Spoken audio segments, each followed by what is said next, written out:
Guys, মেয়েরা বলবে দিল দিল দিল, ছেলেরা বলবে তোকে ছাড়া বাঁচা মুশকিল, ঠিক আছে? 1 2 3 দিয়েছি তোকে,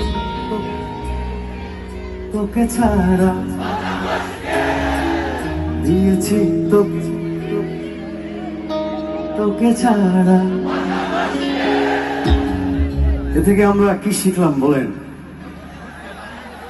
মেয়েরা দিল দিল কি আস্তে আস্তে গাইলো, আর ছেলেরা তোকে ছাড়া বাঁচা মুশকিল কি জোরে জোরে গাইলো। এটার মানে তো একটাই কারণ, যে মেয়েরা ছেলেদেরকে দিল দিতে চায় না। আর যদি একবার দিয়েও ফেলে তাহলে ছেলেদের অবস্থা টাইট, তোকে ছাড়া বাঁচা মুশকিলের মতো অবস্থা, রাইট? দিয়েছি তোকে দিল দিল দিল, তোকে ছাড়া বাঁচা মুশকিল। দিয়েছি তোকে দিল দিল দিল, তোকে ছাড়া বাঁচা মুশকিল। দিয়েছি তোকে দিল দিল দিল, তোকে ছাড়া বাঁচা মুশকিল।